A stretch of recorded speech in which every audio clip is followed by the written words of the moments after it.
terrorism. Here's the truth. Canada doesn't count veteran suicides. You never have. If you don't count us, then you don't have to admit that you failed us. Every single day since Afghanistan, another Canadian veteran dies by suicide. Sometimes two, sometimes more, but you wouldn't know that. And the government of Canada still refuses to track it, publish it, or face it. You hide behind one outdated study from 2016, and that is not enough. It's cowardice. We came home to neglect, bureaucracy, and betrayal. And when veterans reach out for help, this government sends investigators, not healers. We're followed, watched, drugged, and not treated. And when that doesn't work, our system offers us death. I helped break the story when Veterans Affairs began offering MAID to this lovely lady right here on my show. You said it stopped. Fun fact, it hasn't. You're still offering MAID, still issuing now NDAs and payouts to shut us up. I know this to be fact because everyone comes to me privately. Over 20 veterans have confirmed been offered MAID, and I have the proof. And I have proof of more. Offering death to the people you sent to war is moral rot, and this government is full of it. It's betrayal of the highest order. And offering MAID to people with PTSD is absolutely insane. Research shows 46% of those with PTSD have suicidal thoughts alone, and 19% attempt suicide without even being offered. It's much easier if you just dangle the carrot now, isn't it? See, you don't really need to offer them a needle, a paralytic, or a drug that fills your lungs as you drown to death in your own fluid. You can just, offer them help. Instead, you threaten our benefits if we speak out. I know this because you send PIs to follow me around. And you threaten me in emails, and your own MP and your own Prime Minister has done it. I know this because I also have it in writing. Your silence with us is just bureaucracy and fear. And your Veterans Affairs Minister, a figurehead with zero credibility, blocks veterans online for telling the truth. I also know this because she called for a photo op with me. And when I said no, she began blocking my posts on social media for me calling her out for her hypocritical continued behavior. Because weak leaders like Jill McKnight breed case managers who think they can get away with anything, including to offer us to die. One of the reasons I say this so confidently is because I just did a press conference this morning with MAID and the expansion you guys are all wanting to roll out. At the same time, which is really fun, Senator Pamela Wallin of Saskatchewan is facilitating a backdoor closed meeting with MPs and senators with Canada's government-funded pro-death cult Dying with Dignity tonight, and you can all join. Lobbying our government to continue to expand death as a solution for the disabled, the homeless, mentally ill, and our veterans. The senator who says she cares about veterans' lives built a political platform off of us, and today she is lobbying in another room to kill us.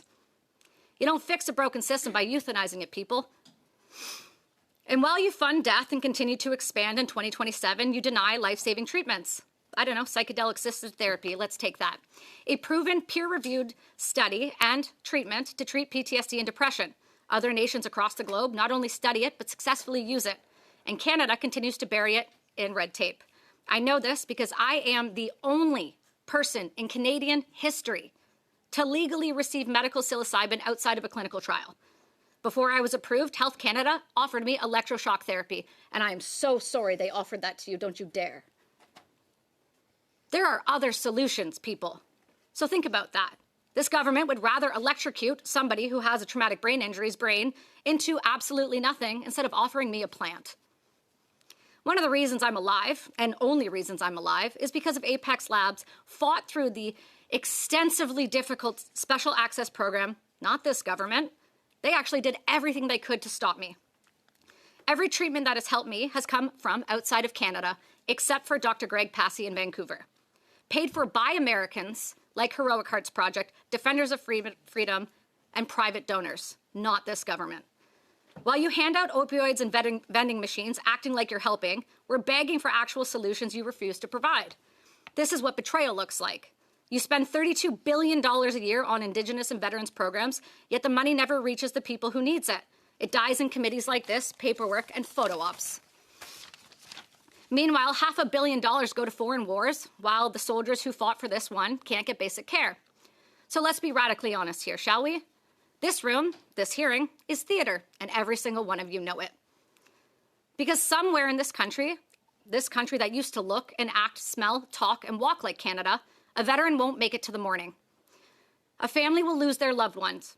A child will grow up without a parent, and the void they will leave will never, ever be filled. It won't be because they were weak, not because they didn't try every single minute of their life just to keep breathing. It will be because this country that sent them to war and keeps sending kids to war built on lies refuses to bring them all the way home. And it will be your fault. The blood will be on your hands, not mine this time. And I will tell anybody who asks if they want to join, don't. They will leave you to die and step over your body to hand an immigrant your benefits, the ones you fought your whole career for. Veterans aren't asking for pity. We're demanding accountability. Count every death. Publish the data. Stop offering MAID as a policy. Have we lost our damn minds? Fund the treatments that work. Train actual case managers who speak English and know what we are going through. Stop selling our care to insurance companies like Manulife, because you did that too.